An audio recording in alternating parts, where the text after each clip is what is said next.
Short form లో దీని సిద్ధాంతం అంటే ప్రజల కోసం మ్మ్. మనం ఏం చేయగలం.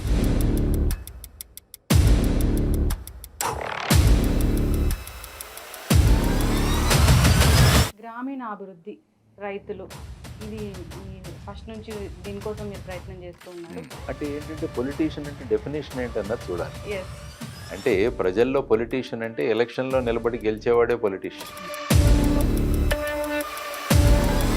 Welcome to BRK news. ప్రస్తుతం మనతో పాటు ఉన్నారు జై భారత్ పార్టీ వ్యవస్థాపకులు, ఇక అంతేకాకుండా సిబిఐ మాజీ జేడీ లక్ష్మీనారాయణ గారు. వారితో స్పెషల్ చిట్ చాట్. సార్ నమస్తే సార్. నమస్తే లక్ష్మి గారు.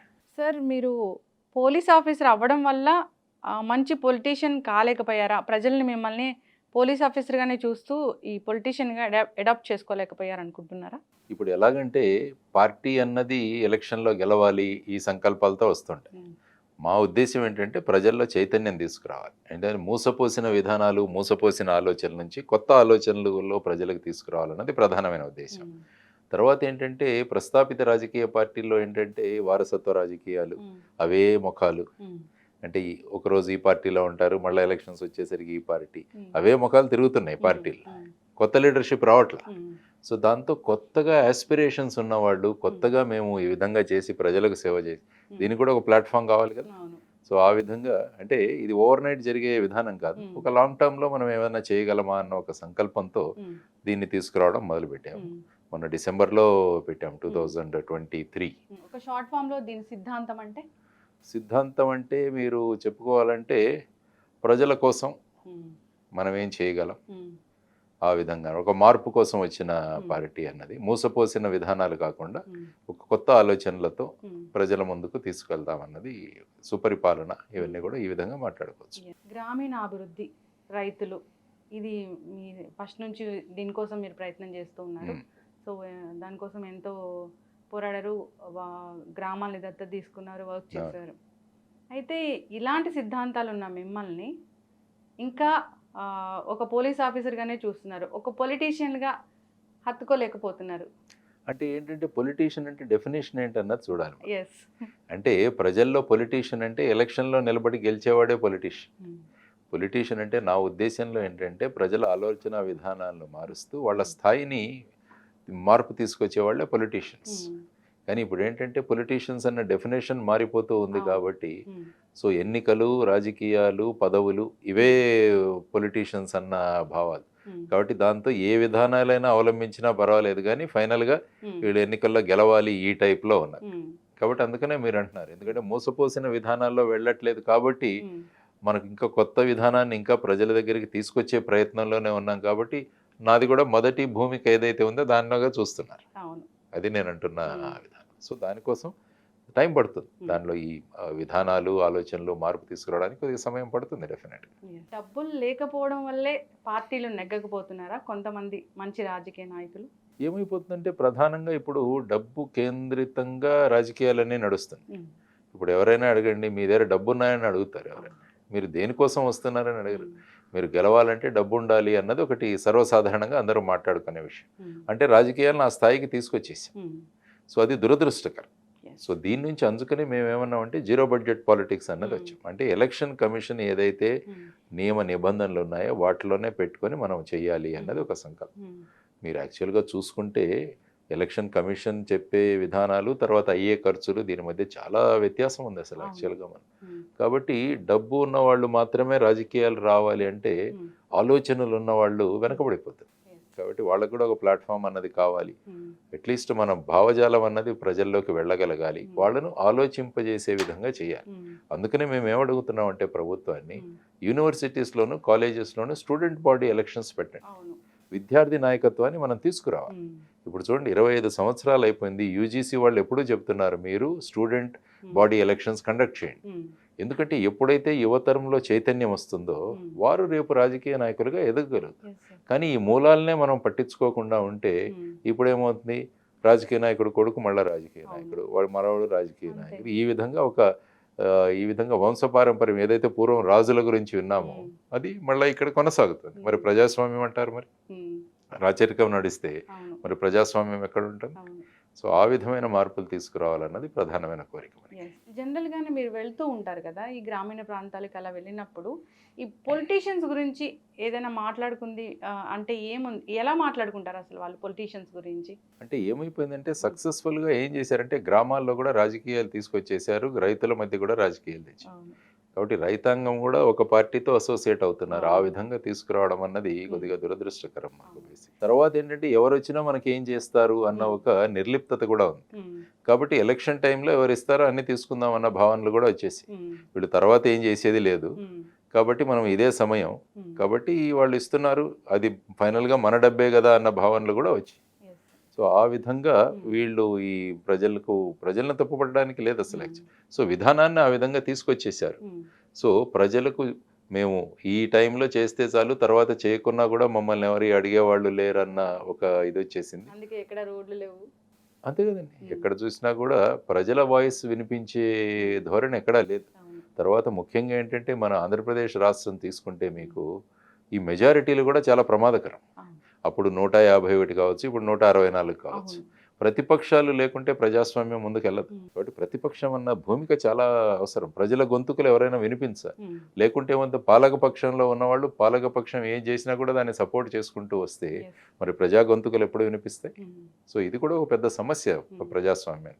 కాబట్టి ప్రతిపక్షం అన్నది ఉండాలి. అందుకనే మేమేమంటున్నాం అంటే ప్రపోర్షనేట్ రిప్రజెంటేషన్ ఇవ్వండి. ఏ పార్టీకి ఎన్ని శాతం ఓట్లు వస్తే అన్ని సీట్లు ఇవ్వండి. ఇప్పుడు 50% వచ్చింది, 175లో ఒక 50% సీట్లు వాళ్ళకి వెళ్తాయి. మిగతా ఎవరికో 40% వచ్చింది, 40% సీట్లు వాళ్ళకి ఇవ్వండి. అప్పుడు ఏమవుతుందంటే అన్ని పార్టీలు రిప్రజెంట్ అవుతాయి. ఈ బ్రూటల్ మెజారిటీస్ వస్తే ఏమవుతుందంటే మేమేమైనా చేయొచ్చు అన్న భావనలు వస్తాయి. మాకు ఇంక తిరుగులేదు, మేమేమైనా చేయొచ్చు అన్న భావనలు వస్తే ఏమవుతుంది, అది ప్రజాస్వామ్యానికి ప్రమాదకరం. కాబట్టి ఎన్నికల విధానంలో మార్పు రావాలి. తర్వాత మనం ఈ విధంగా రిప్రజెంటేషన్ ఏదైతే ఉందో ఆ విధానంలో మార్పులు వస్తే అన్ని పార్టీలు రిప్రజెంట్ అవ్వాలి. అప్పుడు ఏమవుతుందంటే ప్రజాస్వామ్యం పరిరక్షించబడుతుంది, లేకుంటే నిరంకుశ ధోరణులు అన్నవి వచ్చేస్తాయి. మన మాట కూడా వినిపించినంతగా ఉంటుంది అంతే. ఖచ్చితంగా సార్. ఇప్పుడు పథకాలు అంటున్నారు, హామీలు అంటున్నారు, సో అంటే వ్యక్తులకి ఇస్తూ ఉన్నారు. అది పల్లెలు కానీ ఏదైనా ఒక సొసైటీ కానీ అలా ఇవ్వట్లేదు. దీన్ని ఎట్లా చూస్తాం మనము? ఇప్పుడు ఎలా వచ్చిందంటే డైరెక్ట్ బెనిఫిట్ ట్రాన్స్ఫర్ అని ఎవరైతే లాభార్థులు ఉన్నారో డైరెక్ట్గా వాళ్ళ అకౌంట్లోకి వేయడం.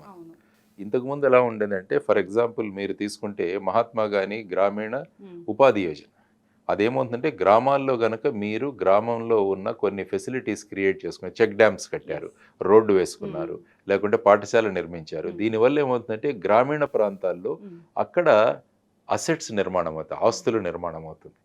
దానికి వేజెస్ గవర్నమెంట్ పే చేస్తుంది. దానివల్ల ఏమవుతుందంటే మీకు డైరెక్ట్గా డబ్బు జేబులో పడట్లేదు, మీరు చేసిన పనికి మీకు ఈ విధంగా వేజెస్ వస్తుంది. దానివల్ల గ్రామాలు అభివృద్ధి చెందుతాయి, వీళ్ళు కూడా లాభపడతారు. సో కష్టించి పని చేస్తే మనకు ఈ విధంగా దొరుకుతుందన్న భావన ప్రజల్లో కూడా ఉంటుంది. కాబట్టి ఇప్పుడు ఏంటంటే డైరెక్ట్ బెనిఫిట్ ట్రాన్స్ఫర్ వల్ల ఏమవుతుందంటే మీరు పర్టికులర్ కులానికి చెందినవారు, ఈ వయస్సు దాటారు, కాబట్టి మీకు నెలకింత వేస్తాము. సో ఈ విధంగా ధోరణి రావడం వల్ల ఏంటంటే ఎప్పుడైనా మన సంపాదన ఎప్పుడు కూడా కష్టపడి సంపాదించుకోవాలని. అందుకనే చైనా వాళ్ళు ఎప్పుడు కూడా ఇది మాట్లాడుతూనే ఉంటారు. అందరూ ప్రతి ఒక్కరికి చేపలు మీరు ఇచ్చేస్తే రోజు వాళ్ళు ఏమవుతారు, ఎప్పుడు చేపల కోసం ఎదురు చూస్తున్నారు. అదే పట్టించడం నేర్పిస్తే వాళ్ళు వెళ్ళి కష్టపడి కొలను దగ్గరికి వెళ్ళి చెరువు దగ్గరికి వెళ్ళి వాళ్ళు పట్టి దాని ద్వారా వాళ్ళ జీవనోపాధి సృష్టించుకుంటారు. పర్మనెంట్ సొల్యూషన్ అది. మనం కష్టించి చేస్తే మనం జీవనోపాధి దొరుకుతుందన్న భావన తీసుకురాగలిగితే మనిషి సోమరిపోతు కూడా అవ్వరు. ఇప్పుడు మరి ప్రభుత్వాలు ఇన్ని స్కీమ్స్ అన్ని ప్రవేశపెడుతున్నాయి కదా ఎప్పటి నుంచో, మరి వైట్ రేషన్ కార్డులు ఎన్ని తగ్గుతున్నాయి అన్నది కూడా మేము ప్రశ్నిస్తాం. మరి మీరు ఇంత సంపద, మీరు గత ప్రభుత్వం సుమారుగా 2,52,000 కోట్ల రూపాయలు మేము డీబీటీ ద్వారా ఇచ్చామన్నారు. మరి ఎన్ని రేషన్ కార్డులు తగ్గాయి? మరి అందరూ చెప్పాలి కదా. మళ్ళీ కొత్త రేషన్ కార్డులు ఇవ్వడానికి ప్రభుత్వాలు సన్నద్ధం చేస్తున్నాయి. ఈ అనర్హులైన వాళ్ళ కార్డ్స్ అన్నింటిని కూడా తీసేయాలి. మేము ఎందుకన్నామంటే జయభారత్ నేషనల్ పార్టీ నుంచి మేము అన్నది ఏంటంటే 10 సంవత్సరాలు కనుక మాకు అవకాశం ఇస్తే ఒక్క రేషన్ కార్డు కూడా లేకుండా చూస్తామని చెప్పాం. వాళ్ళని చాలా స్ట్రాంగ్ చేస్తాం. వాళ్ళ ఆధారం మీద వాళ్ళు సంపాదించుకోగలగాలి. ఇప్పుడు వీళ్ళు సంవత్సరానికి 20,000 ఇవ్వడం, నెలకు 20,000 సంపాదించుకునే వాళ్ళుగా ఆ విధంగా తయారు చేయాలి ప్రభుత్వాలు. సో మాకు ఇంక స్కీమ్స్ వద్దన్న స్థాయికి తీసుకురావాలి ప్రజలు. మేము మా ఆత్మగౌరవంతో మేము పని చేసుకొని మేము బతుకుతామన్న భావాలు ప్రజల్లోకి తీసుకోవాలి. లేకుంటే మీకు ఇది ఉచితంగా ఇస్తాం, ఇది ఉచితంగా ఇస్తాం, ఇది ఉచితంగా ఇస్తాం. పార్టీలన్నీ కూడా ఇప్పుడు చూస్తుంటే ఈవెన్ ఢిల్లీ అసెంబ్లీ ఎన్నికలు చూసినా కూడా పార్టీలు పోటీ పడుతున్నాయి అవును. ఉచితాలు ఇవ్వడానికి. అవును. సో ఈ విధంగా చేసుకుంటే ఉమ్. నిన్నే మనకు నీతి ఆయోగ్ రిపోర్ట్ కూడా వచ్చింది, um. Physical health index of states అని. ఉమ్. అందులో చూడండి ఏ పరిస్థితి ఉందో రాష్ట్రాలది. ఉమ్. ఎక్కడైతే ఉచితాలు ఎక్కువగా ఇస్తున్నారో ఆ రాష్ట్రాల ఆర్థిక పరిస్థితి చాలా అధోగతి పాలు. పంజాబ్ అన్నిటికన్నా వెనకాల ఉంది, ఉమ్. ఎందుకంటే ఎక్కడ ఏం చూసినా ఫ్రీ అంటున్నాం. మన Free. ఆంధ్రప్రదేశ్ ఆ విధంగానే ఉంది. ఉమ్. సో ఈ విధమైన పరిస్థితుల్లో మరి రాజకీయ నేతలు మేము ఉచిత పథకాలు ఇవ్వము అని చెప్పగలగాలి. ఉమ్. అలా చెప్తే ఓడిపోతారు. అంతే అంటున్నాను. అంటే ఏమైందంటే ఎలక్షన్ కేవలం గెలవడం మీద మాత్రమే తిరుగుతోంది. అవును. ఆ తర్వాత మీరు ఇచ్చిన హామీలు నెరవేరుస్తున్నారా లేదా అన్నది కూడా మీరు నెరవేర్చమంటున్నారు ఇప్పుడు. అవును. ఎస్. సో ఆ విధమైన పరిస్థితులు అంటే ఎలాగండి మరి? అంటే మీ పార్టీలో జాయిన్ అవ్వాలంటే అసలు ఏం అర్హత ఉండాలి? ప్రజల కోసం పనిచేయాలని అర్హత ఆ. ఉంటే చాలా, ఆ ధోరణి ఉంటే చాలా. ఉమ్. ప్రజల కోసం పనిచేయాలి, వాళ్ళ స్థితిగతులను అర్థం చేసుకోవాలి, వాళ్ళలో మమేకం అవ్వాలి, ఇటువంటి భావనలు ఉంటే ఉమ్. సరిపోతుంది. ఏముంది, ఫైనల్గా ప్రజాసేవయే పరమావధి అని. అయితే జనరల్గానే నేను తెలుసుకోవాలనుకున్నాను ఏంటంటే పోలీస్ ఆఫీసర్గా నేను అంతవరకు ఇంటర్వ్యూ చేశాను మిమ్మల్ని లాస్ట్. తర్వాత పొలిటికల్ లీడర్గా ఆ ఇంటర్వ్యూ అనేది నాకు మిగిలిపోయింది. అంటే ఎప్పుడైనా సక్సెస్ ఫెయిల్యూర్ అనేది జీవితంలో సహజం. ఎప్పుడైనా ఒక ఫెయిల్యూర్ అనేది ఏదైనా వస్తే మీకు ఎలా ఫీల్ అవుతారు? దాని నుంచి ఎట్లా బయటపడతారు? మాకు కలాం గారు బ్రహ్మాండంగా చెప్పారు, ఫెయిల్ అంటే ఫస్ట్ అటెంప్ట్ ఇన్ లెర్నింగ్ అంటారు. FAIL is first attempt in learning. నేర్చుకోండి, ప్రతి అనుభవం నుంచి కొత్త విషయం నేర్చుకోవచ్చు మనం, దాని నుంచి మనం బయటపడవచ్చు. సో అది మనం నేర్చుకోవాల్సింది. ఫెయిల్యూర్ అంటే కొత్త, సపోజ్ మీరు థామస్ ఆల్వా ఎడిసన్ తీసుకుంటే ఎన్నిసార్లు ఫెయిల్ అయ్యాడని, కానీ ప్రతిసారి ఆయన కొత్తది నేర్చుకున్నాడు. ఇన్ని విషయాల నుంచి బల్బు తయారవదని నేర్చుకున్నాడు, ఫైనల్గా బల్బు కనిపెట్టాడు. 1000 సార్లు ఆయన మీరు సోకాల్డ్ ఫెయిల్ అన్నా కూడా 1000 సార్లు ఆయన నేర్చుకున్నాడు, దీనివల్ల కాదు దీనివల్ల కాదు, ఎలిమినేట్ చేసుకుంటూ ఫైనల్గా ఈ లైట్ ఇచ్చాడు మనకి. సో అది కాబట్టి ఎప్పుడు కూడా ఫెయిల్యూర్ అని సోకాల్డ్ అన్నప్పుడు ఒక కొత్త విషయం నేర్చుకుంటున్నాం, నిరుత్సాహపడాల్సిన అవసరం లేదు. సో ముందుకు బ్రహ్మాండంగా ఉంది, ఆ విధంగా ముందుకెళ్ళాలి. చాలా మంది కూడా యంగ్ జనరేషన్ కూడా ఏదైనా ఒక చిన్న సందర్భంలో వాళ్ళకి వాళ్ళ జీవితంలో ఏదో ఫెయిల్యూర్ జరిగితే అంతవరకే ఇంకా నా లైఫ్ అయిపోయింది అని అనుకుంటూ ఉంటారు సార్. ఏదైనా ఒక మోటివేట్ చేసే విషయం వాళ్ళకి చెప్పాలి అంటే ఏం చెప్తారు? ఎందుకు బేసిక్గా నేను అన్నది ఏంటంటే పిల్లలకి అందుకనే చెప్తున్నారు, మీరు ఆటలు ఆడండి అంటాను నేను. గేమ్స్ ఎప్పుడైతే మనం ఆడతామో ఒకరోజు గెలుస్తాం, ఒకరోజు ఓడిపోతాం. కాబట్టి ఈ రోజు గెలుస్తాను, ఆల్టర్నేట్ వాళ్ళకి లైఫ్లో కూడా అలాగే అనిపిస్తుంది. ఈ రోజు గెలిచాను, రేపు ఓడిపోతాను, లైఫ్ కూడా అంతే. ఓకే, ఈరోజు చిన్న సెట్ బ్యాక్ వచ్చింది, దీని నుంచి ముందుకు వెళ్దాం. సో ఆ విధంగా వాళ్ళు ముందుకెళ్ళాలి. అందుకనే ఆల్వా ఎడిసన్ మీ రోల్ మోడల్గా పెట్టుకోండి అంట. ఇన్నిసార్లు ఆయన కష్టపడి ఫైనల్గా ఆయన అందుకనే గొప్ప వ్యక్తుల చరిత్రలు, జీవిత చరిత్రలు చదవాలి. ఎప్పుడైతే గొప్ప వ్యక్తుల యొక్క బయోగ్రఫీస్, ఆటోబయోగ్రఫీస్ చదివితే వాళ్ళు జీవితంలో ఆ స్థాయికి రావడానికి ఎంత కష్టపడ్డారన్నది తెలుస్తుంది. భగత్ సింగ్ చదవండి, రాజ్గురు సుఖదేవ్ చదవండి, భట్కేశ్వర దత్ చదవండి, ఉధమ్ సింగ్ చదవండి, ఖుదీరామ్ బోస్ గురించి చదవండి. వాళ్ళంతా చిన్న చిన్న పిల్లలు. వాళ్ళు దేశం కోసం ఏ విధంగా వాళ్ళ జీవితాలను అంకితం చేశారంటే మనకున్న ఈ అనుభవాలు ఏంటండి, మనకున్న ఈ ఫెయిల్యూర్ ఏంటండి, నథింగ్. కాబట్టి ఎప్పుడు కూడా మనం పాజిటివ్ మైండ్ సెట్గా మనం తయారు చేసుకోవాలి. ప్రతిదీ నెగటివ్ సైడ్ నుంచి చూస్తే ఏమవుతుందంటే మీరు అన్నట్టు ఒక చిన్న విషయం కూడా మనిషిని కుంగదీస్తుంది. ఆ కుంగదీయకుండా మనల్ని మనం చేసుకోవాలి. అందుకనే భగవద్గీతలో ఉద్ధర ఆత్మానం అంటాడు, మనల్ని మనమే ఉద్ధరించుకోవాలి. So it is your responsibility. So ఆ విధమైన సిస్టమ్ని, ఆ విధమైన థాట్ ప్రాసెస్ని మన ఎడ్యుకేషన్ సిస్టమ్ తీసుకురాగలిగాలి. కానీ అన్ఫార్చునేట్గా ఏమవుతుందంటే ఎక్కడ చూసినా మార్కులే, మార్కులు అని చెప్పేసి ఈ వేటలో ఒక వ్యక్తి యొక్క టోటల్ డెవలప్మెంట్ అన్నది ఎక్కడో పక్కన పడిపోతుంది. కాబట్టి అందులో ఎక్కడ ప్రయారిటీలో కొద్దిగా తక్కువైనా కూడా ఇప్పుడు చూస్తున్నాం సూసైడ్స్ చేసుకునే స్థాయికి విద్యార్థులు వెళ్ళిపోతున్నారు. కాబట్టి వీళ్ళందరినీ కూడా ఆ విధంగా తయారు చేస్తూ కేవలం మార్కులు మాత్రమే కాదు, జీవితంలో సాధించాల్సినవి చాలా ఉన్నాయని వాళ్ళని ప్రిపేర్ చేయగలగాలి. అంటే మీకు కూడా స్కూల్స్ ఉన్నాయి కదా, అంటే మిగతా వాటికి మీ దగ్గర విద్యా బోధనకి ఏం నాకు నేను స్కూల్స్కి వెళ్తూ ఉంటాను అంతే. నేను స్కూల్ పెట్టాలనేది నాదొక సంకల్పన. ఆ సంకల్పనలో ముందుకు వెళ్తాను, ఒక రోజు పెడతాను నేను ఖచ్చితంగా కూడా. నా ఉద్దేశం ఏంటంటే సంవత్సరానికి ఒక 100 మంది వివేకానందుల్ని ఈ దేశానికి ఇవ్వాలి అన్నది ఒక కాన్సెప్ట్. ఆ విధంగా దేశాన్ని, దేశభక్తిని, తర్వాత దేశాన్ని ముందుకు తీసుకువెళ్ళాలనే సంకల్పనలతో ఉన్న వాళ్ళని తయారు చేయాలన్నది. సో నేను మా కలాం గారి ఆదేశాల వల్ల అన్ని స్కూల్స్, కాలేజెస్కి వెళుతుంటాను. అక్కడ ఉన్న వాళ్ళని మోటివేట్ చేసి వాళ్ళని దేశ పట్ల అభిమానము, తర్వాత వచ్చేసి దేశం పట్ల వాళ్ళకున్న జ్ఞానము ఇవన్నీ పెంచి ఫైనల్గా దేశభక్తి, భక్తి భావనలు పెంపొందించగలిగితే వాళ్ళు దేశం కోసం పనిచేస్తారన్న ఒక కాన్సెప్ట్లో ముందుకు వెళుతారు. ఈ దేశంలో అసలు ఎవరు ఉండట్లేదు కదా చదువుకున్న వాళ్ళు. చదువుకున్న వాళ్ళు వెళ్ళొచ్చు, అంటే ఇతర దేశాలకు వెళ్ళి చదువుకొని మళ్ళీ ఇక్కడికి రావాలి. అందుకని వెంకయ్య నాయుడు గారు ఎప్పుడు అంటూ ఉంటారు, వారు లెర్న్ ఎర్న్ రిటర్న్ అంటారు. చదువుకోండి, సంపాదించండి, మళ్ళీ తిరిగి రండి దేశానికి. అందుకని మనం ఎప్పుడు కూడా జననీ జన్మభూమిశ్చ స్వర్గాదపి గరీయసి, కన్న తల్లిని మాతృభూమిని మరవకండి అని మనం అంటుంటాం. వెళ్ళండి, మీరు వెళ్ళండి, కొత్త స్కిల్స్ అక్కడ నేర్చుకోండి, సంపాదించండి, దేశానికి తిరిగి వచ్చి మళ్ళీ మన దేశం కోసం ఏదైనా చేద్దామన్న కాన్సెప్ట్లో మనం ఉన్నాం. కాబట్టి ఇప్పుడు ఈ ట్రంప్ వచ్చిన తర్వాత ఈ H1B వీసాలు వీటి గురించి కూడా గొడవ జరుగుతుంది. ఇప్పుడు ఏంటంటే మన దేశంలో మనం ఏం చేయగలమని మన రాజకీయ నాయకులు ఎవరైతే ఉన్నారో దీన్ని ఒక ఛాలెంజ్గా తీసుకొని మన దేశాన్ని అభివృద్ధి కేంద్రంగా మార్చాలి. ఇప్పుడు రేపు ప్రధానమంత్రి గారు ఫిబ్రవరిలో వెళ్తామంటున్నారు ట్రంప్. ఇవేం అడుగుతారు? మా వాళ్ళకి H1B వీసాలు ఇవ్వండి అని అడుగుతారా? మా దేశం వాళ్ళని రానివ్వండి అని అడుగుతారా? చదువుకోవడానికి వస్తాము, అక్కడ జాబ్ చేసుకుంటామని చెప్పి అంటే సెటిల్ మన దేశంలో మనం అభివృద్ధి చేయగలగాలి. Take this as an opportunity అంటాను నేను. ఇప్పుడు అడ్వర్సిటీ అంటున్నారు కానీ ఇది ఒక ఆపర్చునిటీ మనకు. కాబట్టి ఇప్పుడు కేంద్ర ప్రభుత్వము, రాష్ట్ర ప్రభుత్వాలు అన్నీ కలిసి బేసిక్గా మనకున్న ఇక్కడున్న యువతరం పొటెన్షియల్ని చూసి వాళ్ళని ఏ విధంగా ఇక్కడే ఉండే విధంగా మనం ఉద్యోగాల సృష్టి ఎలా చేయాలన్నది అది ఆలోచించాలి. నిరుద్యోగ సమస్యకు అసలు పూర్తి స్థాయిలో చెక్ పెట్టొచ్చా సార్ ఇక్కడ? నిరుద్యోగ సమస్య ఏంటంటే మనం ఎప్పుడు ఉద్యోగాలు, ప్రభుత్వ ఉద్యోగాలు అనుకుంటాం. యాక్చువల్గా మొత్తం ఉద్యోగాల సంఖ్యలో చూస్తుంటే ప్రభుత్వ ఉద్యోగాల సంఖ్య నాట్ ఈవెన్ 1%. మనం డెవలప్ చేయాల్సింది ఏంటంటే ఈ ఎంటర్ప్రీనర్షిప్, తర్వాత స్వయంగా వాళ్ళు ఒక 20 మందికి ఉద్యోగాలు ఇచ్చే విధంగా మన ఆలోచన విధానాన్ని చేయాలి. ఇప్పుడు మీరు ఫర్ ఎగ్జాంపుల్ గుజరాత్కి వెళ్ళండి, గుజరాత్లో ఎవరు కూడా సివిల్ సర్వీసెస్ ఇవి రాయరు. మేము సివిల్ సర్వీసెస్లో ఉన్నప్పుడు గుజరాత్ నుంచి ఒకరో ఇద్దరు వచ్చేవాళ్ళు. సో వాళ్ళంతా ఏంటంటే మేము ఏదో ఒకటి ఓన్గా స్టార్ట్ చేస్తాం, ఎందుకంటే ఆ బిజినెస్ మెంటాలిటీ ఉంది. ఇప్పుడు మీరు ఢిల్లీ స్కూల్స్ చూసుకుంటే అందులో బిజినెస్ బ్లాస్టర్స్ అని ఒక ప్రోగ్రామ్ స్టార్ట్ చేశారు వాళ్ళు. అంటే ప్రతి స్టూడెంట్కి 2,500 రూపాయలు ఇస్తారు. వాళ్ళు కొంతమంది కలిసి బిజినెస్ ఐడియాస్ తీసుకురావాలి.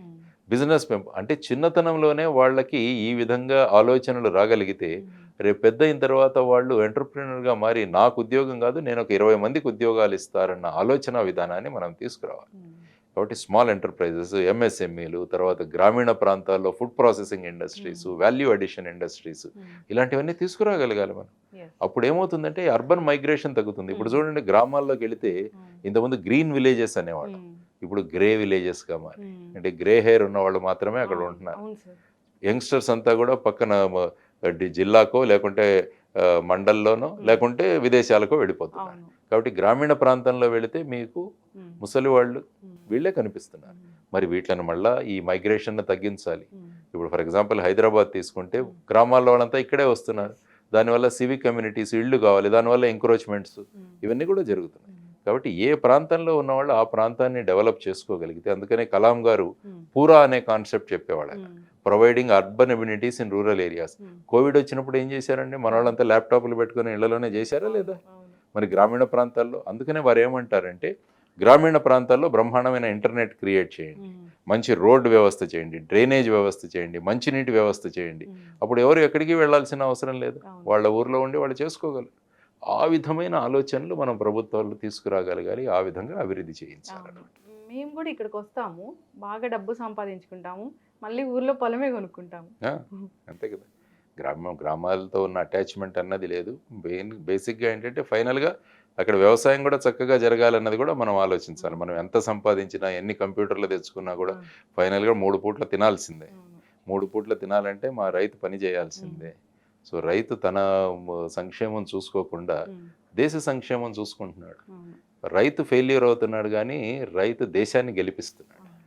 ఇప్పుడు ప్రధానమంత్రి గారు మేము కావాలంటే 74 దేశాల మీకు ఆహారం సరఫరా చేయగలమని ఆయన గొప్పగా చెబుతున్నారంటే, రైతుల యొక్క మీరు కరోనాలో చూసుకున్నా కూడా అన్ని ఎకానమీలు పడిపోయాయి కానీ దేశాన్ని నిలబెట్టింది అగ్రికల్చరల్ ఎకానమీ. గ్రోత్ రేట్ అక్కడ ఎక్కువగా ఉండేది. సో రైతాంగాన్ని మనం ముందుకు తీసుకువెళ్ళాలి, ఆధునిక పద్ధతులు తీసుకురావాలి, ప్రపంచానికి మనం ముందు తీసుకువెళ్ళాలి, ఈ విధమైన ఆలోచనలు రావాలి. సో ఆ విధంగా రైతాంగాన్ని, తర్వాత కొత్త వాళ్ళు ఎవరు కూడా వ్యవసాయానికి రావడానికి వెళ్ళట్లేదు ఎవరు కూడా. సో దాంతో ఏమవుతుందంటే మరి ఏమవుతుంది అన్నది, కాబట్టి దీంట్లో యాంత్రీకరణ తీసుకురావాలి, మెకనైజేషన్ తీసుకురావాలి. మెకనైజేషన్ కావాలంటే మళ్ళీ పెద్ద పెద్ద భూభాగాలు కావాలి.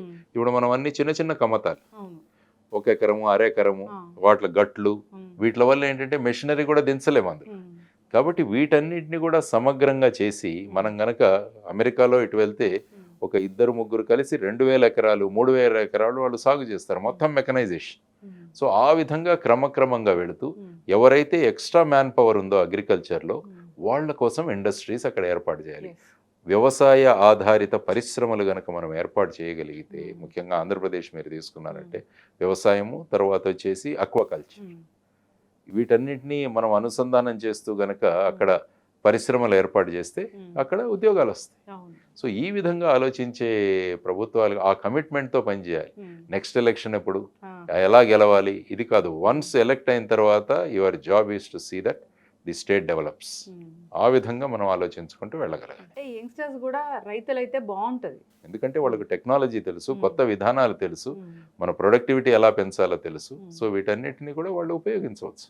అయితే నేను ఇంతకుముందు మీ ఇంటర్వ్యూ కోసమే సెర్చ్ చేస్తున్నాను ఏ టాపిక్ అడిగితే బాగుంటుందని. అదే మళ్ళీ గవర్నమెంట్ ఉద్యోగస్తుల దగ్గరికి వస్తే వాళ్ళకి డిఏలు ఇవ్వట్లేదు, జీతాలు పెరగట్లేదు, ఇట్లా చెప్పుకుంటూ ఉన్నారు. ఒకప్పుడంటే గవర్నమెంట్ జాబ్ అంటే లైఫ్ సెటిల్ అయిపోయినట్లు అట్లా ఉండేది.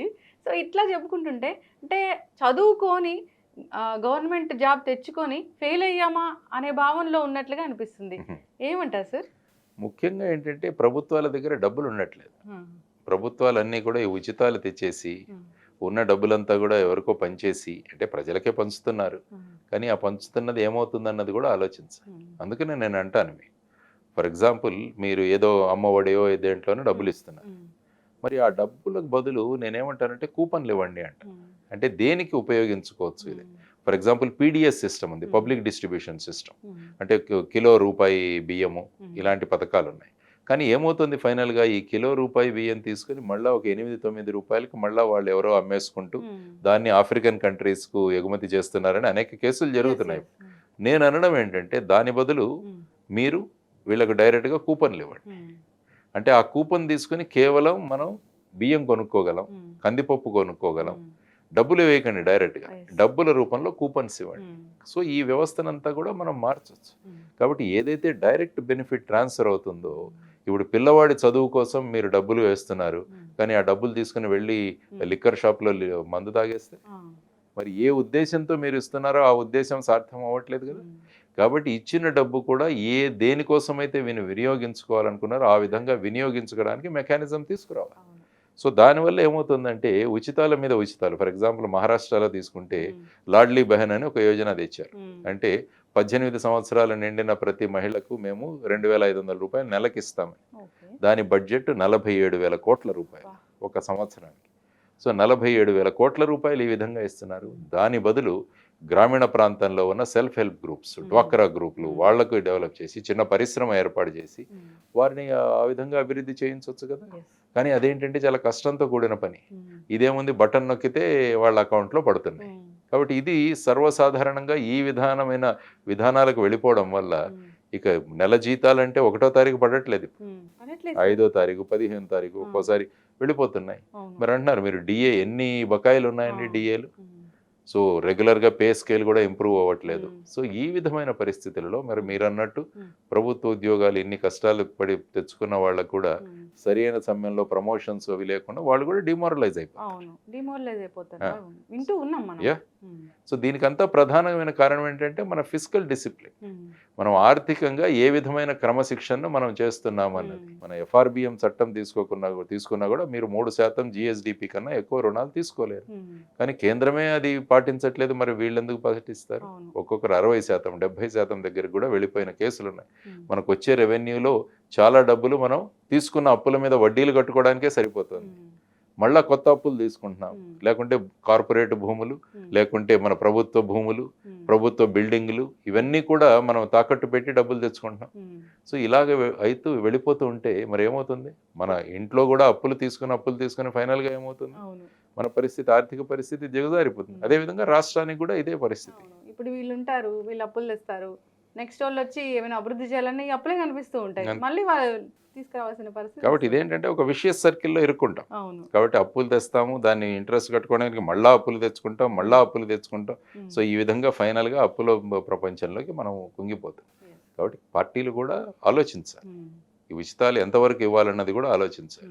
ఉచితాలు ఇవ్వకుండా వాళ్ళు గౌరవప్రదంగా సంపాదించుకునే విధంగా ఆర్థిక విధానాన్ని వాళ్ళు రచించగలగాలి. సార్ ఎప్పుడైనా అనిపించిందా అంటే మంచి సక్సెస్ఫుల్ పోలీస్ ఆఫీసర్ ఎన్నో కేసులు డీల్ చేశారు, అసలు మీ న్యూస్ వస్తే మేమందరం అలా చూసేవాళ్ళం, జేడి లక్ష్మీనారాయణ గారు వస్తున్నారంటే ఏదో వార్త చెప్తారు అట్లాగా చూసేవాళ్ళము.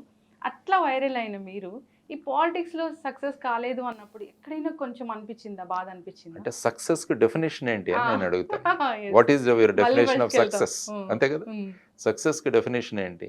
ఫర్ ఎగ్జాంపుల్ మీరు చూసుకుంటే రేమాండ్స్ అధినేత విజయపత్ సింఘానియా, ఆయన ఇండస్ట్రియల్లో బ్రహ్మాండంగా సక్సెస్, కానీ వాళ్ళ అబ్బాయితోనే గొడవ. మరి ఆయన సక్సెస్ఫుల్లా? సో సక్సెస్కి మనం ఏ విధంగా డిఫైన్ చేస్తున్నామని. ఫర్ ఎగ్జాంపుల్ ఒక క్రికెట్ ప్లేయర్ ఉన్నాడు, సొంతంగా ఒక డబుల్ సెంచరీ కొట్టాడు మ్యాచ్లో, కానీ మ్యాచ్ ఫైనల్గా మనం ఓడిపోయాం. మరి అది అతని సక్సెస్సా ఫెయిల్యూరా? సో ఇలా మనం చూసుకుంటే మనం ఏదైనా రామకృష్ణ మఠం కానీ వీటిలో ఇస్కాన్లో కానీ చూసుకుంటే వాళ్ళందరూ కూడా హైలీ క్వాలిఫైడ్ పీపుల్. వాళ్ళంతా వదిలేసి సన్యాసం తీసుకొని చాలా హ్యాపీగా ఉన్నారు. మరి సమాజం వీళ్ళనేమంటుంది, వీళ్ళు సక్సెస్ఫుల్లా కాదా? సో సక్సెస్ఫుల్ అన్నది ఎప్పుడు కూడా ఒక రిలేటివ్ టర్మ్. ఎందుకు మనం ఇది చేస్తున్నామని, ఒక అబ్బాయికి మేబీ 98% మార్కులు ఉండొచ్చు, కానీ రేపు సీట్ రాకపోవచ్చు. ఇండివిజువల్గా చూసుకుంటే ఈ సక్సెస్ఫుల్, కానీ రేపు సీట్ రాలేదు, మరి అది ఫెయిల్యూరా? సో ఈ విధంగా సక్సెస్ను మనం ఎలా చూస్తున్నాం అన్న దాని మీద మనం ఆధారపడాలి. కాబట్టి ఎప్పుడు కూడా నేనేం చెప్తానంటే అందరికీ మూవ్ టువర్డ్స్ ఎక్సలెన్స్ దిశగా వెళ్ళండి, సక్సెస్ మీ వెంట పరిగెత్తుతుంది అంట. సో ఆ విధంగా మనం తీసుకెళ్ళాలి. కాబట్టి మా ఉద్దేశం ఏంటంటే రాజకీయ పరిణితిని ప్రజల్లో పెంచాలన్నది మా ఉద్దేశం. ఎలక్షన్లు ఇవన్నీ కూడా అవి secondary things. First thing is ఆ విధమైన వాతావరణాన్ని తయారు చేసి ఆ విధమైన ఆలోచన పరులను తయారు చేయాలన్న దాంట్లో వెళుతున్నాం. సో మా పరంగా చూసుకుంటే మేము సక్సెస్ఫుల్. ఎలక్షన్ రిజల్ట్స్ పరంగా జనరల్గా ప్రజల్లో ఉన్న అభిప్రాయాలు చూసుకుంటే మేము సక్సెస్ఫుల్ కాదు. సో మన పర్సెప్షన్ ఎలా ఉంటుంది సక్సెస్ మీద, దాని మీద ఆధారపడి ఉంటుంది. జనరల్గానే అంటే నార్మల్ పీపుల్లో చూసుకుంటే డబ్బు సంపాదిస్తే వాళ్ళని సక్సెస్ అంటామా, వాళ్ళకి ఇష్టమైన దాంట్లో కెరీర్లో గొప్ప స్థాయికి వెళ్తే వాళ్ళని సక్సెస్ ఫుల్ పీపుల్గా చెప్తామా? అదే అంటాను నేను. ఫర్ ఎగ్జాంపుల్ ఒక వ్యక్తికి చాలా డబ్బులు సంపాదించాడు, కానీ విధానాలు ఏంటంటే అన్నీ కూడా వామ మార్గాలు, అంటే సరి అయిన మార్గాలు కాకుండా పబ్లిక్ని చీటింగ్ చేసి ఇవి చేసి మోసాలు చేసి వాళ్ళు ముందుకెళ్ళారు. మరి వాళ్ళని ఏమంటాం ఫైనల్గా? కాబట్టి ఇప్పుడు సమాజంలో ఏమైందంటే డబ్బు ఎవరి దగ్గర ఉందో వాళ్ళే గొప్పవాళ్ళన్న భావన ఒకటి తీసుకొచ్చారు. ఆ డబ్బు ఎలా సంపాదిస్తున్నారన్న దాని మీద ఎవరు పెద్ద పట్టించుకోవట్లేదు. ఇంతకుముందు ఎలాగ ఉండేది, గ్రామాలకు వెళ్తే ఎవరినైనా మీ ఊర్లో పెద్దవాళ్ళు ఎవరు అంటే ఒక రిటైర్డ్ టీచరు, ఎవరైనా సమాజానికి చేసిన వాళ్ళు, వీళ్ళని చూపించేవాళ్ళు. ఇప్పుడు వెళ్ళి అడగండి, ఆ ఊర్లో డబ్బు ఎవరికి ఎక్కువ ఉందో వాళ్ళు గొప్పవాళ్ళు. సో ఈ విధమైన భావన రావడం వల్ల ఇక డబ్బు కోసం ఇక పోటాపోటీలు బయలుదేరాయి. ఎలాగైనా సరే డబ్బు సంపాదించాలి, ఎవరిని చీటింగ్ అయినా చేయొచ్చు, ఏమైనా చేయొచ్చు, ఏదైనా కేసెస్ మనం పెట్టించుకొని ఆ కేసెస్లో ఇన్వాల్వ్ అయ్యి కూడా మనం ఫైనల్గా డబ్బు సంపాదించాలన్న మార్గం వల్ల ఏమవుతుందంటే ఒక ర్యాట్ రేస్ లాగా మొదలైంది అనమాట. ప్రతి ఒక్కరూ ఈ సంపాదించడంలోనే మునిగిపోవడం వల్ల ఏమైందంటే సమాజం ఈ విధంగా తయారవుతుంది. డబ్బే ప్రధానం అన్న భావాలు వస్తే అది ప్రమాదకరం. అది మంచిగా చదువుకొని జాబ్ తెచ్చుకొని గవర్నమెంట్ జాబ్ వైపు అసలు ఎవరు వెళ్ళట్లేదు సార్. అక్కడ రిటైర్మెంట్ అయ్యేంత వరకు వర్క్ చేసిన ఈ ఇన్స్టా ఇన్ఫ్లుయెన్సర్స్ కానీ యూట్యూబ్ ఒక ఛానల్ పెట్టుకొని సంపాదించే వాళ్ళకన్నా వాళ్ళు రిటైర్మెంట్ వరకు సంపాదించలేకపోతున్నారు. వీళ్ళు ఒక సంవత్సరంలో సంపాదించేది. అదే అంటున్నాను, ఫాస్ట్ మనీ అంటాం. ఫాస్ట్ మనీ అంటే ఏమవుతుందంటే ఏదైనా కూడా ఫాస్ట్ వచ్చింది కూడా ఫాస్ట్గానే పోతుంది. అది నేను ఎప్పుడు కూడా స్లో అండ్ స్టడీగా మనం ముందుకు వెళ్ళగలగాలి. అంటే ఇవన్నీ కూడా కొత్త అవెన్యూస్, సంపాదించుకోవడానికి ఇవి కొత్త అవెన్యూస్ వచ్చాయి. ఎస్, సమాజంలో రావాలి కొత్త కొత్త అవెన్యూస్. కానీ ఏమవుతుందంటే బేసిక్ సంపాదన అన్నది ఆ బేస్ సృష్టించాల్సిన బాధ్యత ప్రభుత్వం మీద ఉంటుంది. అటువంటి వాతావరణాన్ని సృష్టించాలి. అంటే పరిశ్రమలు వచ్చి పెట్టడానికి వారికి కావాల్సిన అన్ని సదుపాయాలు మనం కల్పించాలి. వాళ్ళ పర్మిషన్స్ కానీ లైసెన్సెస్ కానీ ఇవన్నీ కూడా సింగిల్ విండో ద్వారా వచ్చేటట్టు చేయగలగాలి. అప్పుడు ఏమవుతుందంటే ఇండస్ట్రీస్ వస్తాయి, పరిశ్రమలు వస్తాయి, లేకుంటే ఎంటర్‌ప్రెన్యూర్‌షిప్ మొదలవుతుంది. వాళ్ళ స్టార్టప్స్ పెట్టుకోవడానికి మంచి వాతావరణాన్ని కల్పించాలి. ఇవి చేయాల్సిన బాధ్యత ప్రభుత్వం మీద ఉంటుందన్నమాట. సో ఆ విధమైన ధోరణిలో ప్రభుత్వం ముందుకు వెళ్ళగలగాలి అన్నది. మార్పు తేవాలి, మార్పు రావాలి, మార్పు తీసుకురావాలి. ఎందుకంటే భారతదేశంలో ఉన్నంత యువతరం ఎక్కడా లేరు. మరి ఈ యువతరాన్ని కనుక మనం సక్రమంగా ప్రోత్సాహం ఇచ్చి వాళ్ళని ముందుకు తీసుకువెళితే తప్ప లేకుంటే ఏముందంటే యువతరం పెడదారిన పట్టే అవకాశాలు చాలా ఉన్నాయి. అవును. ఇప్పుడు చూస్తే ఎక్కడ చూసినా సమాజంలో మనం డ్రగ్స్ అని ఎస్ సార్. ఇవన్నీ కూడా వింటున్నాం. మరి ఇంతకుముందు లేవు ఈ విధంగా. కాబట్టి ఎక్కడైతే యువతరం ఎక్కువగా ఉంటుందో ఈ చుట్టుపక్కల ఉన్న దేశాలు కొన్ని అసాంఘిక శక్తులు ఏం చేస్తాయంటే ఈ యువతరాన్ని నిర్వీర్యం చేసే ప్రయత్నాల్లో వీటన్నిటిని కూడా ముందుకు కాబట్టి ప్రభుత్వం ఇక్కడ ఉక్కుపాదం మోపాలి. ఇటువంటి విధానాలు జరగకుండా ప్రభుత్వం ముందుకు రాగలగాలి. సో ఆ విధంగా కమిట్మెంట్తో పనిచేసే వాళ్ళు కావాలి. ఎప్పుడు కూడా అందుకనే అంటారు రాజకీయ నాయకుడు ఎప్పుడు కూడా వచ్చే ఎలక్షన్ల గురించి ఆలోచిస్తాడు, ఒక దార్శనికుడు ఒక భావి తరం గురించి ఆలోచిస్తాడు. ఆ దార్శనికత కావాలి వీళ్ళకు. లేకుంటే ఈ ఎలక్షన్లు అవగానే మళ్ళీ నెక్స్ట్ ఎలక్షన్స్ గురించి ఆలోచిస్తే వాట్ ఈస్ దిస్ అండి. సో ఇదే ఆ దార్శనికత ఉండాలి, విజనరీ లీడర్షిప్ కావాలి మనకి. అంటే ఇప్పుడు ఉన్న ఇన్ని స్టేట్స్, చాలా స్టేట్స్ ఉన్నాయి కదా ఇండియాలో, ఏ స్టేట్లో పరిపాలన బాగుంది అనిపిస్తుంది సార్ మీకు? దీనికోసం ఏంటంటే రకరకాల ఇండెక్స్లు అన్నది మన నీతి ఆయోగ్ తయారు చేస్తుంది. ఇప్పుడు నేను చెప్పినట్టు ఫిజికల్ హెల్త్ ఇండెక్స్, అందులో చూస్తే ఒడిస్సా నెంబర్ 1 ఉంది. ఒరిస్సా రాష్ట్రం అన్నది నెంబర్ 1లో ఉంది. ఆ తర్వాత జార్ఖండ్, ఈ రాష్ట్రాలు కూడా మళ్ళీ ముందుకు వచ్చాయి. చివరిలో మనం ఉంటున్నాం ఆంధ్రప్రదేశ్, మన తర్వాత పంజాబ్, ఈ విధంగా ఉంటున్నాయి. కాబట్టి రాష్ట్రాన్ని ఏ విధంగా ఆర్థిక రంగంలో ఏ విధంగా నడుపుతున్నాం అన్నది ఒకటి. తర్వాత వచ్చేసి ఏంటంటే ప్రజలు ఆనందంగా ఎక్కడ ఉన్నారని, ఇది హ్యాపీనెస్ ఇండెక్స్ అంటాం. సో అది ఒకటి ఉంటుంది. సో రకరకాలుగా కరప్షన్ పర్సెప్షన్ ఇండెక్స్ ఉంటుంది. సో ఈ విధంగా చూసుకుంటూ పోతుంటే ఎక్కడైతే ప్రజల గొంతులు వింటారో, ఆ తర్వాత ఎక్కడైతే ప్రజలు వాళ్ళ మనసుల్లో అనుకున్నవి వాళ్ళు సాధించగలరో, ఎక్కడైతే ప్రజల యొక్క ఫండమెంటల్ రైట్స్ ప్రాథమిక హక్కులు ఏవైతే ఉన్నాయో అవి పరిరక్షించబడతాయో, సో ఇటువంటి వాటిలో ఏమంటారంటే మనం గుడ్ గవర్నెన్స్ అని అంటాం. ఎక్కడైతే లంచగొండితనం తక్కువ ఉంటుందో, అవినీతి తక్కువ ఉంటుందో, ఇటువంటి రాష్ట్రాల్లో మనకు ఆ విధంగా ముందుకు తీసుకువెళ్ళాలి. సో ఆ విధమైన రాష్ట్రాలను మనం తయారు చేయగలగాలి. దీనికి రకరకాల ఇండెక్స్లు అన్నవి నీతి ఆయోగ్ వాళ్ళు ఎప్పుడు ఇస్తుంటారు. హెల్త్లో ఎవరున్నారు, ఎడ్యుకేషన్లో ఎవరున్నారు, ఫిజికల్ మెయింటెనెన్స్లో ఎవరున్నారు. సో ఇవన్నీ తీసుకోగలిగితే సో ఫైనల్గా అల్టిమేట్గా ఏంటంటే ప్రజలు ఆనందంగా ఉండాలన్నది ఒక కాన్సెప్ట్. బయటికి వెళితే ఏ భయము లేకుండా, మా భూములు ఎవరో కబ్జాలు చేస్తారు, లేకుంటే మేము బయటికి వెళ్తే మాకు పరిరక్షణ లేదు, ఇటువంటి భావాలు బిక్కుబిక్కుమని ప్రజలు నివసిస్తుంటే అది ఎట్లాంటి ప్రభుత్వాలు అవుతాయండి? సో ఆ విధమైన ప్రభుత్వాలు ఏర్పాటు చేయడానికి మనం ముందుకు రావాలి అన్నది ముఖ్యంగా మనం కోరుకుంటాం. ఇప్పుడు కష్టపడి కొనుక్కున్న ఒక భూమి ఈ మధ్య కాలంలో జరుగుతుంది హైడ్రాలు ఇలాంటివి వచ్చాక, అంటే మేము కొనుక్కున్నాము, అక్కడ ఇల్లు కట్టుకున్నాము, అదంతా గవర్నమెంట్ ద్వారానే జరిగింది. సో క్లియర్గానే ఉంది. అయినా ఇప్పుడు ఈ గవర్నమెంట్ వచ్చి ఇలా హైడ్రా అని కూల్చివేతలు చేస్తుంటే, అంటే ఇది గవర్నమెంట్ తప్పే కదా, అది గవర్నమెంటే భరించాలి కదా, మేమెందుకు నష్టపోవాలి అనేది కూడా వినిపిస్తుంది సార్. ఏం చెప్తారు మీరు? ఇప్పుడు ఏంటంటే అతిక్రమణలు 2 రకాలుగా ఉంటాయి. అతిక్రమణలు ఏమైనా చేస్తే ఎన్క్రోచ్మెంట్స్, ఒకటి టోటల్ ఇల్లీగల్, అంటే ఏ మాత్రం ఏ విధమైన పర్మిషన్స్ ఏవి తీసుకోకుండా అక్కడ కట్టడాలు. సో వాటిని తీసేయాలి యాక్చువల్గా. ఎందుకంటే గవర్నమెంట్ విధానం ఒకటి ఉంది, మనం పర్మిషన్ తీసుకోవాలి, తర్వాత బిల్డింగ్ పర్మిషన్స్ తీసుకోవాలి, ఆ స్పెసిఫికేషన్ ప్రమాణం కట్టుకోవాలి, ఇవన్నీ కూడా. సో మీరు అన్నట్టు ఈ పర్మిషన్స్ అన్ని కూడా ప్రభుత్వమే ఇచ్చింది. తర్వాత ఈ పర్మిషన్స్ని తీసుకుని బ్యాంక్ దగ్గర లోన్ తీసుకున్నారు, బ్యాంకుకు రెగ్యులర్ ఈఎంఐలు కడుతున్నారు, ఆ తర్వాత వచ్చేసి ఈ బిల్డింగ్ ట్యాక్స్ కడుతున్నారు. సో ఇవన్నీ కూడా జరుగుతున్నాయి. జరిగినప్పుడు ఇప్పుడు వచ్చేసి మమ్మల్ని ఇల్లీగల్ అంటే ఎలాగనేది ప్రజలు కోర్టుకు వెళ్ళారు.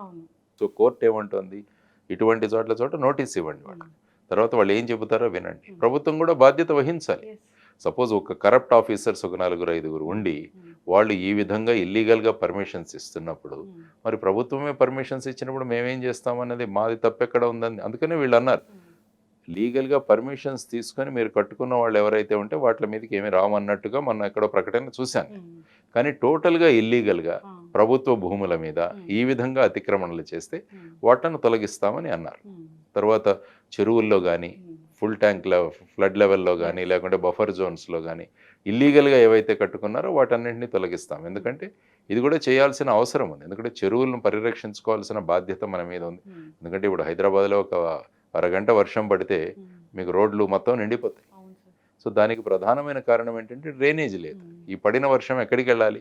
చెరువుల్లోకి వెళ్తాయి. మామూలుగా చెరువులే లేవు కాబట్టి అవన్నీ కూడా రోడ్డు మీదే ఉండిపోతాయి. సో ఈ విధంగా తీసుకుంటూ టోటల్గా ఇల్లీగల్ ఉన్న వాటిని ఖచ్చితంగా తీసేయాలి. ఏ విధంగా లీగల్ పర్మిషన్స్ ఇచ్చారో వాటిలో కాంపెన్సేషన్ ఇవ్వాలి. లేకుంటే అట్లీస్ట్ మీరు కాంపెన్సేషన్ ఇవ్వండి, నేను ఎంత ఖర్చు పెట్టి కొనుక్కున్నాను, నేను ఎందుకు ఫోర్గో అవ్వాలని చెప్పేసి. సో ప్రభుత్వం ఆ విధంగా ఆలోచించాలని మేము అనుకుంటాం. ఈ మార్పు అయితే రావాలి. సో అమాయకులు అయితే ఇబ్బంది పడకూడదు. ఎంతో కష్టపడితే కానీ డబ్బులు వస్తాయి.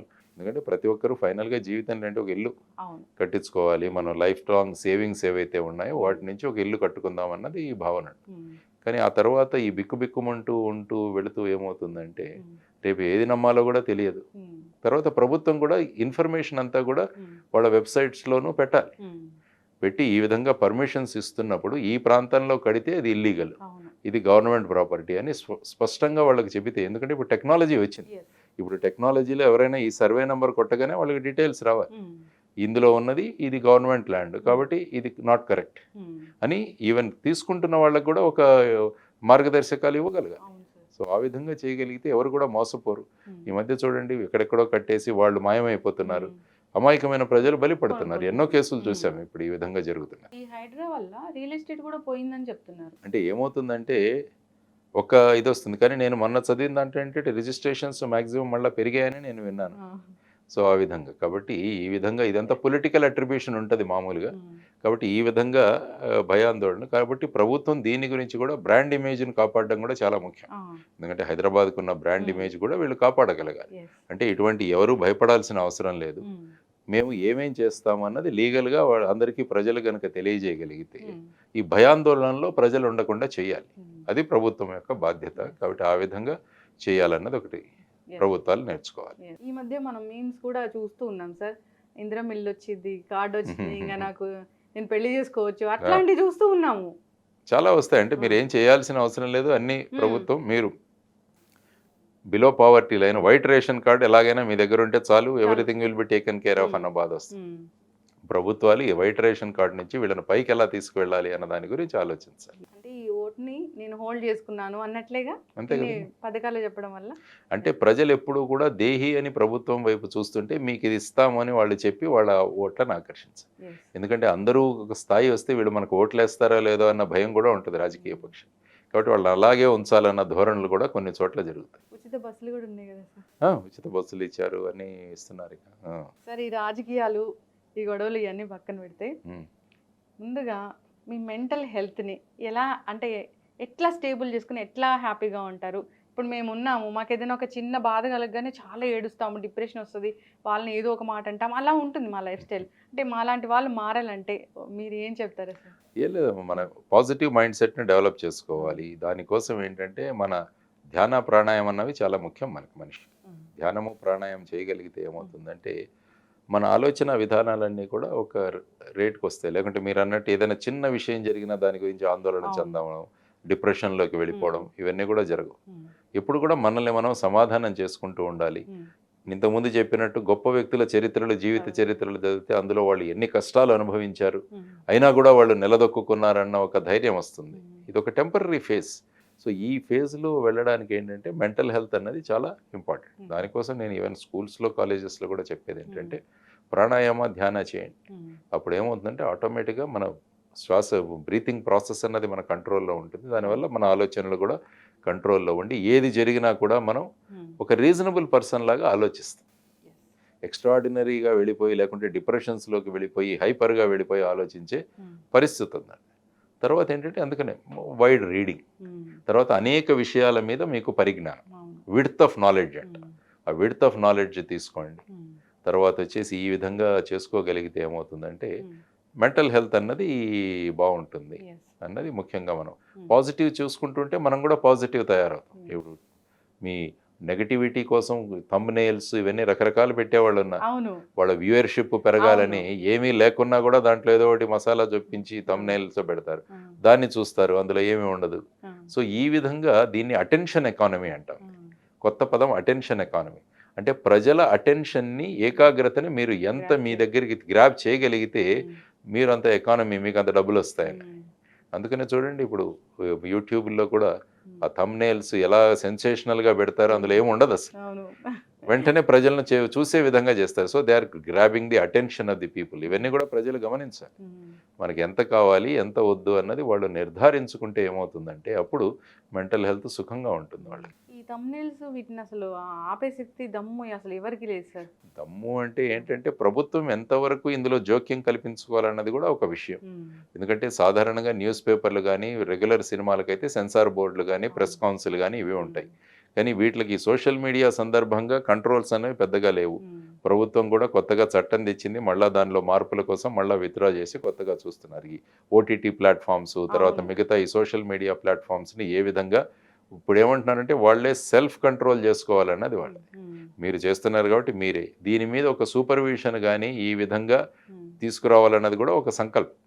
కానీ ఒకటేంటంటే వ్యక్తిగత స్వేచ్ఛ, మేము ఏదైనా మాట్లాడతాం. మీరు ఏదైనా మాట్లాడొచ్చు, కానీ మీరు ఎదుటి వ్యక్తి యొక్క డిగ్నిటీ, ఆనర్ ఇవన్నీ కూడా దానికి లోబడి మీరు మాట్లాడాలి. అవును. మీకు మీకు రాజ్యాంగంలో కూడా వ్యక్తి స్వాతంత్రం, వాక్ స్వాతంత్రం ఉంది, కానీ దానికి కూడా కొన్ని పరిమితులు ఉన్నాయి, Yes. దాని మీద కొన్ని రిస్ట్రిక్షన్స్ కూడా ఉన్నాయి. అది కాకుండా మేము ఏదైనా మాట్లాడతాము అంటే ఇది కూడా చాలా ప్రమాదకరమైన పరిస్థితి. అవును. ఇంతకుముందు గ్రౌండ్లో ఎవరైనా ఆడుతుంటే మనం చూసేవాళ్ళం, ఇప్పుడు ప్రేక్షకులు కూడా ఆడుతున్నారు, దానివల్ల టోటల్ కన్ఫ్యూషన్. Yes. సో ఆ విధమైన పరిస్థితిలో సోషల్ మీడియా వల్ల వచ్చింది.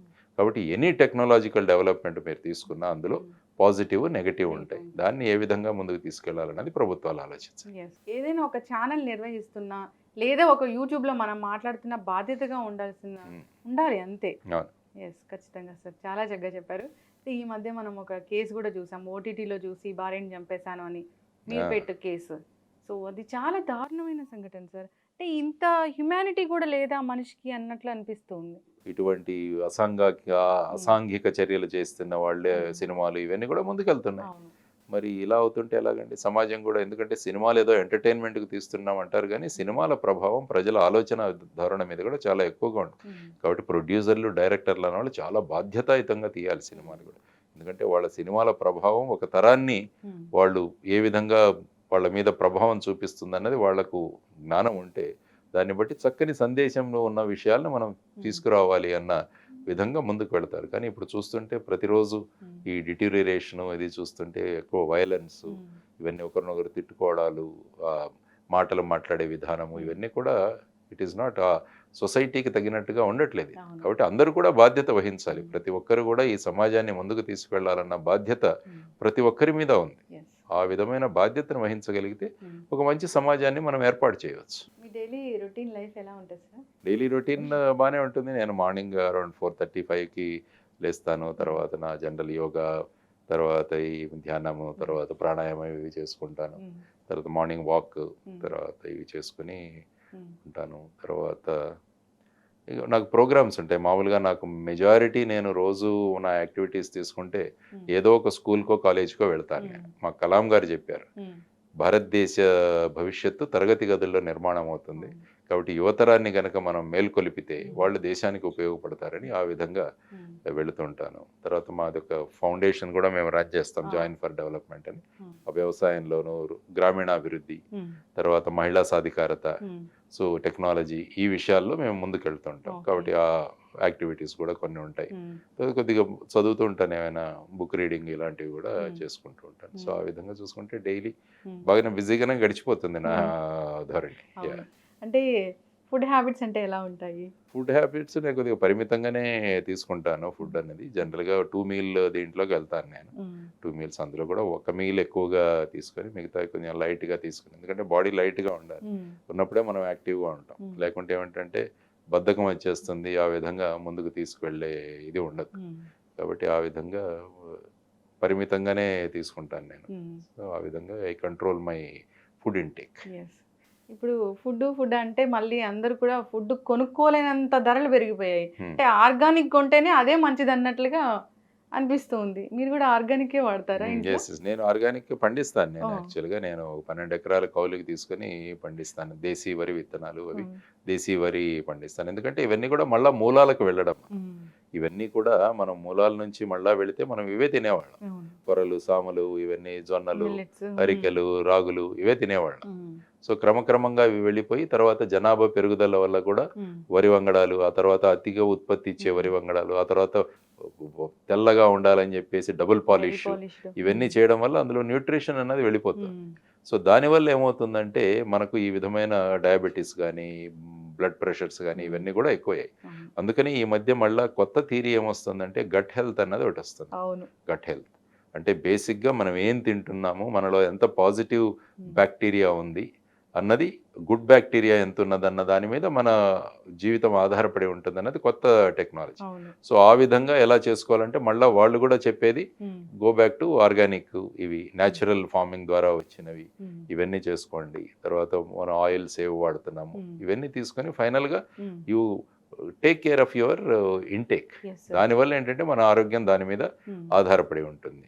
కానీ ఇప్పుడు ఏంటంటే ఫాస్ట్ ఫుడ్ మీద, ఆ, ఈ తర్వాత టేస్ట్ ఎన్హాన్సర్స్ ఇవన్నీ వేసి ఫుడ్ రుచికరంగా తయారు చేస్తున్నారు. ఉమ్, దానివల్ల ఏమవుతుందంటే మన ఆరోగ్యం పాడవుతుంది. ముఖ్యంగా ఈ కలరింగ్ ఏజెంట్స్ వల్ల కూడా చాలా ప్రమాదం ఉంటుందని మనం అవును sir. తెలియజేసుకుంటాం. ఉమ్, తర్వాత ఈ food habits, mid night biryani అని, 4 AM బిర్యానీ అని, అవును. ఇలా రకరకాలుగా ఉమ్. కొత్త కొత్త ఫ్యాడ్లు చాలా వస్తున్నాయి. ప్యాషన్ అది, అలా తినాలి అంతే ఏ అట్లా. ఆ విధంగా ఉమ్, సో సో అక్కడ హైజీన్ హెల్త్ పక్కన పెట్టేసి ఉమ్, టేస్ట్కే ప్రధానం అన్న ధోరణిలో వెళ్ళడం వల్ల ఏమవుతుందంటే ఉమ్, అన్నీ కూడా మనం ఒక చేత్తో సంపాదిస్తున్నాం, ఇంకో చేత్తో ఉమ్. అది హాస్పిటల్స్కి, డాక్టర్లకి, వీళ్ళకే ఖర్చు అయిపోతుంది. అవును, 500 రూపాయలు బిర్యానీ తింటే 5 లక్షలు బిల్ అవుతుంది. అంటే ఇప్పుడు ఎవరో మొన్న మోమోస్ అని తిన్నారు అవును. హైదరాబాద్లో, పాపం ఆ, ఒక ఆవిడ చనిపోవడం. చనిపోయింది. ఉమ్. చాలా మంది వాళ్ళు ఇదయ్యారు, అవును. హాస్పిటలైజ్ అయ్యారు వాళ్ళందరూ కూడా. సో మోమోస్ ఇవన్నీ విత్ మైనీస్ అది చాలా మయోనైజ్ ఇది కూడా చాలా ఏముంది, మయోనైజ్ బ్యాన్ చేస్తామంటారు. బ్యాన్ చేస్తే దానికి వాల్యూ ఇంకా పెరుగుతుంది. సో ఈ విధమైన పరిస్థితుల్లో ప్రజల్లో ఆరోగ్య అలవాట్లు అన్నవి మనం మెయింటైన్ చేసుకుంటూ గనక వెళ్ళగలగాలి. ఎస్, ఖచ్చితంగా. ఎప్పుడైనా బయట ఫుడ్ తిన్నారా మీరు? ఎప్పుడైనా బయటికి వెళ్ళిన తింటుంటాం, కానీ మెజారిటీ ఇంట్లోనే. ఎందుకంటే టూర్లో ఉంటాను కాబట్టి వీలైన ప్రిఫరబుల్లీ ఎవరైనా ఇంట్లో కానీ అలాగనే నేను భోంచేస్తుంటాను. ఇంకా అనివార్య కారణాల వల్ల ఎక్కడైనా చేయాలనుకుంటే చేస్తాను, కానీ ఆ టైంలో కొంచెం సలాడ్స్ ఇట్లాంటివి ఎక్కువ తీసుకొని ఈ బయట ఈ ఫుడ్స్ తగ్గించే ప్రయత్నం చేస్తుంటాను. ఎక్కడ లేదు సార్. ఇప్పుడు హైదరాబాద్లో మాక్సిమం చాలా హోటల్స్లో రైడ్ జరిగింది. అంటే దాని ఏమంటారో తెలియదు, రైడ్ అంటారో ఇంకేమంటారో తెలియదు. ఫుడ్ మంచిగా ఉందా లేదా అని ఫుడ్ చూడడానికి అడల్టరేషన్, ఫుడ్ ఇన్స్పెక్టర్స్ వీళ్ళు చెక్ చేస్తుంటారు. అంటే అక్కడ కిచెన్ కండిషన్స్ ఏంటి, వాళ్ళు ఎలా స్టోర్ చేస్తున్నారు, కోల్డ్ స్టోరేజెస్లో చాలా చిత్రాలు వస్తుంటాయి, రోజు పేపర్లో వస్తుంటాయి. అవును. అయినా కూడా మళ్ళీ మామూలుగానే ఇది జరుగుతుంటుంది. తర్వాత ఈ మధ్య స్విగ్గీ, జొమాటో ఇవి రావడం వల్ల మనం వెళ్ళాల్సిన అవసరం లేదు, అక్కడి నుంచే మనం తెప్పించుకోవచ్చు. సో ఈ విధంగా మనం ఇంట్లో వంట చేసుకోవాలన్న కాన్సెప్ట్స్ జనరల్గా ఇప్పుడు ముఖ్యంగా పట్టణ ప్రాంతాల్లో అవి దూరం అవుతున్నాయి. ఎప్పుడో పండగకి ఇంట్లో చేసుకోవడం అలాగే ప్రతిరోజు బయట తినడం.